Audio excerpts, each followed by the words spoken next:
I thank you for your very warm welcome today. Very glad. Who is at Jubilee? I see some Jubilee folks in the past.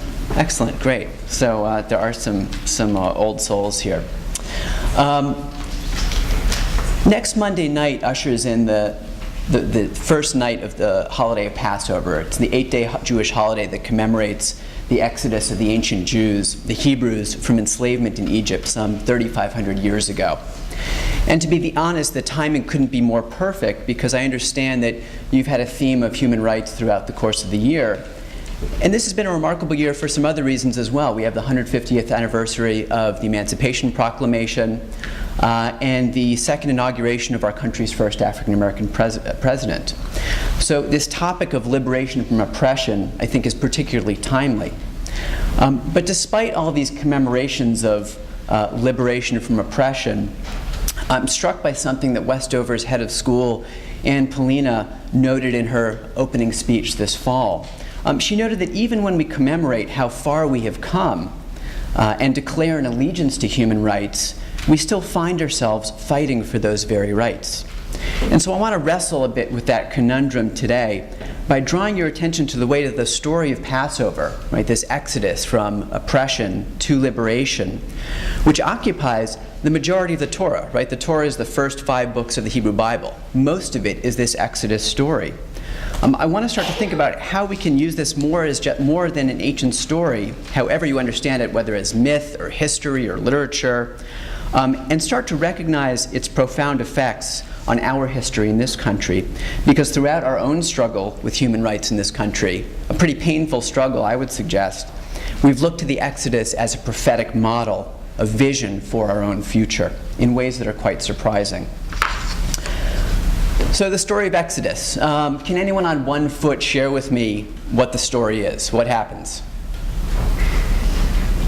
I'm going to point to someone soon, so someone intrepid soul had better point. Has anyone ever been to a Seder? Or anyone ever go to Hebrew school here or pick up the Hebrew Bible? What happens in the Exodus? Yes. Shh.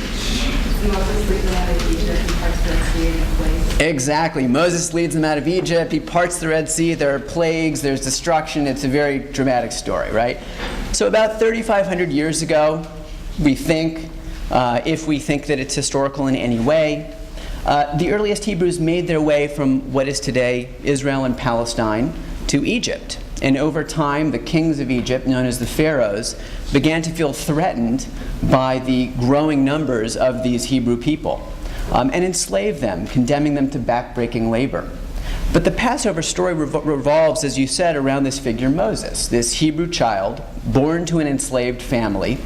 And I use enslaved instead of slave because slave is a very passive term, right? Enslaved means that people actually did this to other people.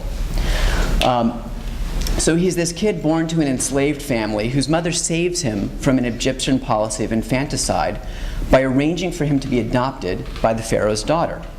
And as he ages, Moses has this sense of his Hebrew origins, and at one point, as a young man, he sees an enslaved Hebrew being beaten by a taskmaster, and he kills the taskmaster and flees into the wilderness. And then several years later, he's called upon by God to return to Egypt and confront Pharaoh with the demand to release the Hebrews from bondage. Okay? So in this way, Moses is considered the most important in a long line of biblical figures known as prophets.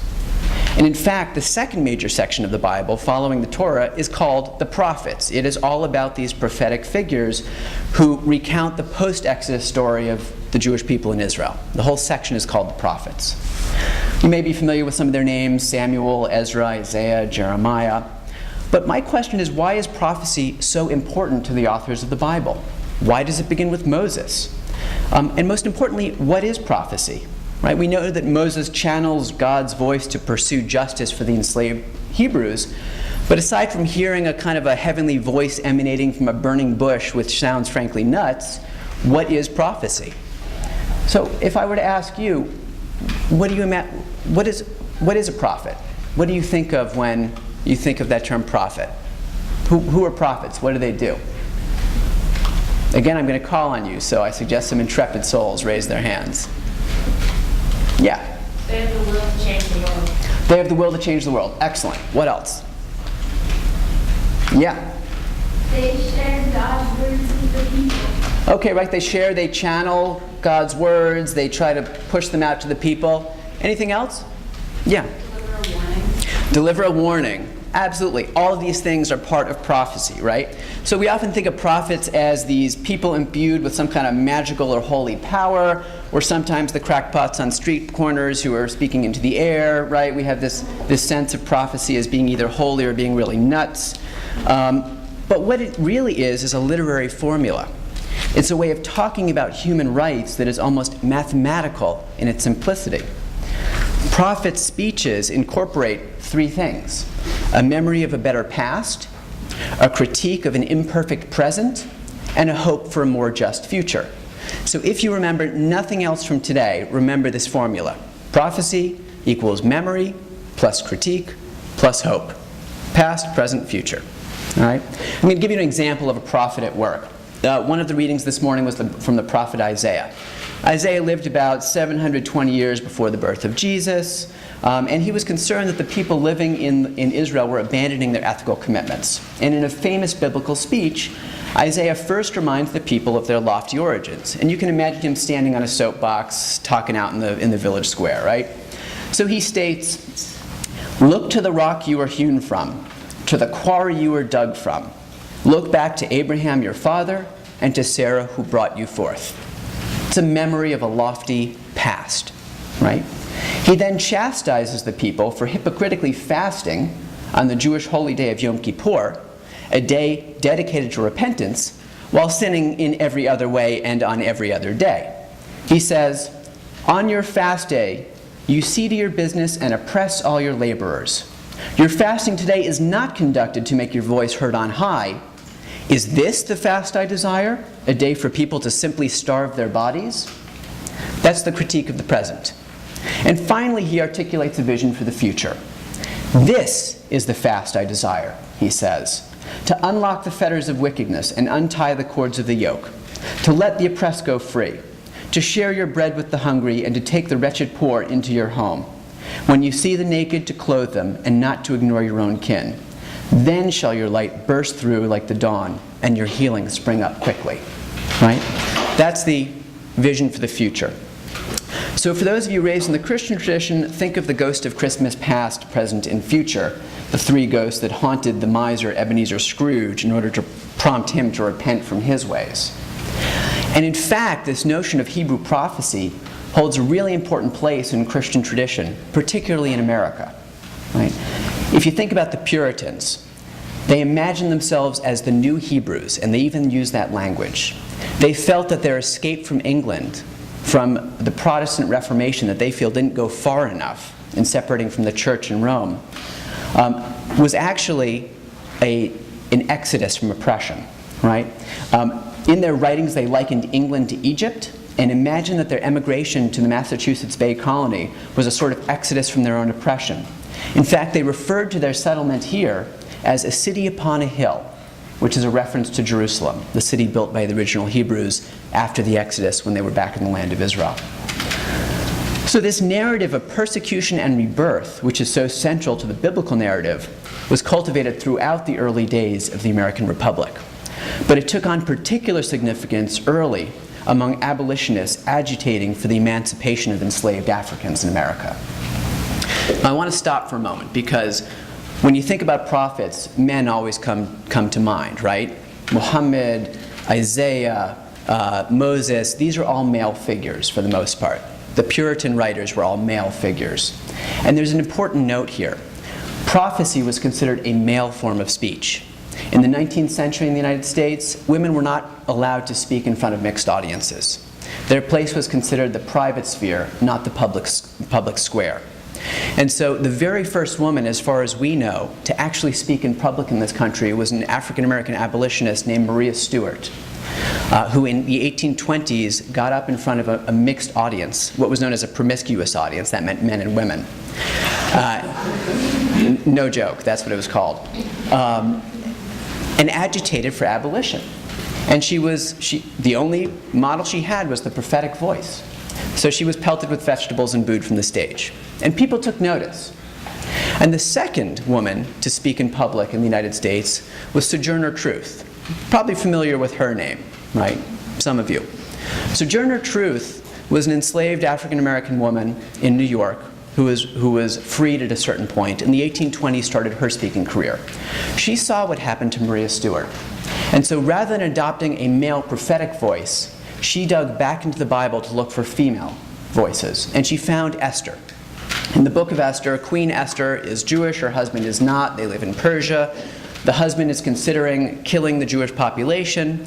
And so Esther actually goes up to him and says, I know that I don't have a right to speak, but the situation is so dire that I have no choice but to speak. And she ends up saving the people that way. She supplicates herself.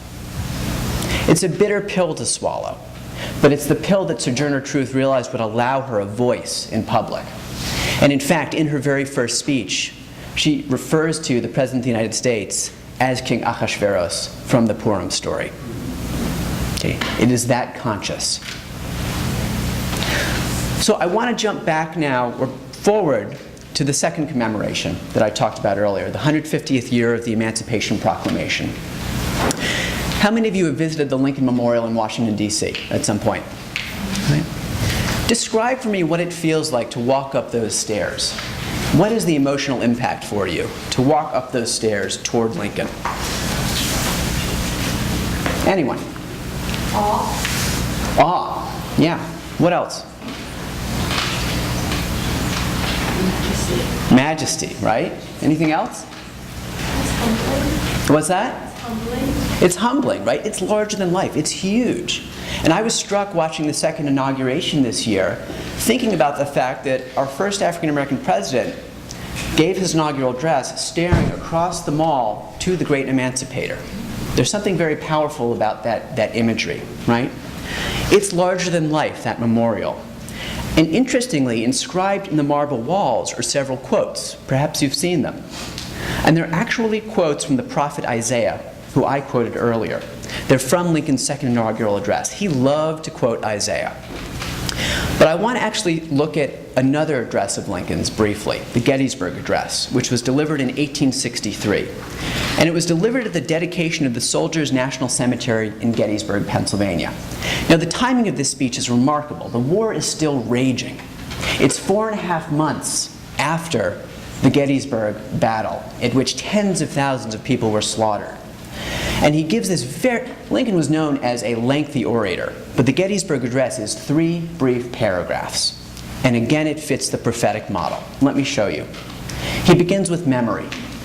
407 years ago, our fathers brought forth on this continent a new nation, conceived in liberty, and dedicated to the proposition that all men are created equal. Memory, right? Then he continues with critique in his second paragraph. Now we are engaged in a great civil war, testing whether that nation, or any nation so conceived and so dedicated, can long endure. And he finishes his short speech with hope for the future. From these honored dead we take increased devotion to that cause for which they gave the last full measure of devotion, that we here highly resolve that these dead shall not have died in vain, that this nation under God shall have a new birth of freedom, and that government of the people, by the people, for the people, shall not perish from the earth. Memory, critique, hope. But the prophetic thread continues. 100 years later, in 1963, standing directly in front of the Lincoln Memorial, Martin Luther King Jr. uses Lincoln, Isaiah, and America's own founders as a part of his own prophetic speech during the March on Washington. He begins with memory. 50 years ago, a great American, in whose symbolic shadow we stand today, signed the Emancipation Proclamation. His reference to Lincoln. It came as a joyous daybreak to end the long night of their captivity. A quote from Isaiah. When the architects of our republic wrote the magnificent words of the Constitution and the Declaration of Independence, they were signing a promissory note to which every American was to fall heir. This note was a promise that all men, yes, black men as well as white men, would be guaranteed the unalienable rights of life, liberty, and the pursuit of happiness. He directly quotes the founders there. So there you have memory. King then launches into critique. It is obvious today that America has defaulted on this promissory note insofar as her citizens of color are concerned. And he describes in detail the ways in which 100 years after Lincoln, after emancipation, African Americans are still crippled by the manacles of segregation, that they live on a lonely island of poverty in the middle of a vast ocean of material prosperity, and that they continue to feel like exiles in their own land. But King dedicates the majority of his speech to hope, the third piece of the prophetic formula, stating that we have also come to this hallowed spot to remind America of the fierce urgency of now. This is no time to engage in the luxury of cooling off or to take the tranquilizing drug of gradualism. Now is the time to make real the promises of democracy. And of course, King has a dream, the most prophetic of actions, the act of imagining the future. And the majority of the speech is, I have a dream, I have a dream, I have a dream. But what strikes me is that King, Lincoln, and Isaiah all use history not as an example of the permanence of oppression, but as a beacon for the future.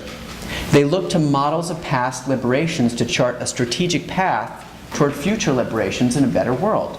And they all used history because they understood that their audiences understood the historical references.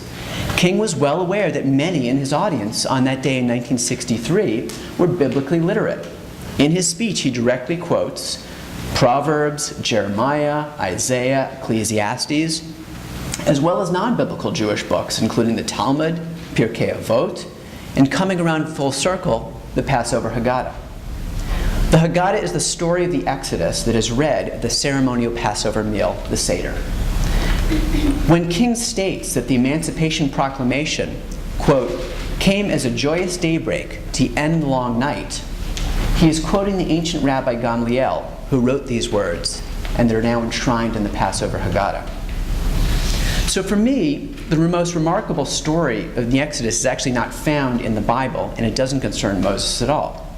Now, the ancient Jewish rabbis who lived around the time of Jesus were incredibly frustrated by the Bible, as I'm sure many of you are today. Some of you, I think, this morning came from Mr. Hungerford's class in which he started reading Genesis, right? Let me see, how many of you? Or how many of you have taken a class on biblical literature with Mr. Hungerford at some point? Okay.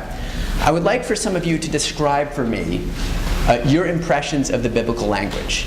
Is it flowery and full of beautiful description? Is it terse? What strikes you about the language of Genesis, for example? How would you describe it? Yeah, please. It's really straightforward and kind of a little bit repetitive. Yeah, right? It's either really bad grammar with run-on sentences about who begot who, or it's really terse, right? It's Isaac, where are you? Here I am. Well, it's obvious. You're standing in the desert, there are no trees. Why can't you see him, right? So the biblical language is really frustrating, and the ancient rabbis were incredibly frustrated with it as well, right? If you're looking for flowery descriptions in the Bible, you won't find them. It's a minimalist document. So the ancient rabbis around the time of Jesus imagined that the Bible had what they called white fire, that in between the black letters, there are these white spaces that contain the hidden stories. And they imagined that Moses, the first prophet, passed these stories down all the way to their time. And these ancient rabbis constructed stories out of their own creativity to try to give some life to this very terse language. Well, what does it mean that he said, here I am? What do we think about that? How do we interpret this? These stories were known as Midrash. And one such Midrash speaks of a man named Nachshon. Now, in the biblical story, we know that after fleeing from Egypt, the Hebrews are running away, and they get to the Red Sea. And Pharaoh decides suddenly to change his mind. He's going to bring them back and enslave them again. So the Hebrews are there on the banks of the Red Sea. The Egyptian chariots are rumbling toward them, and they're caught between the water and the army, and they don't know what to do.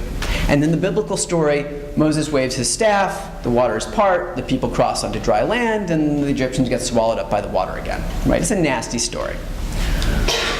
The rabbis of the time of Jesus came up with this other story from the white fire between the black letters. They came up with this story of Nachshon ben Aminadav, a common guy who was one of the the Hebrews fleeing. He was standing there on the shores of the Red Sea.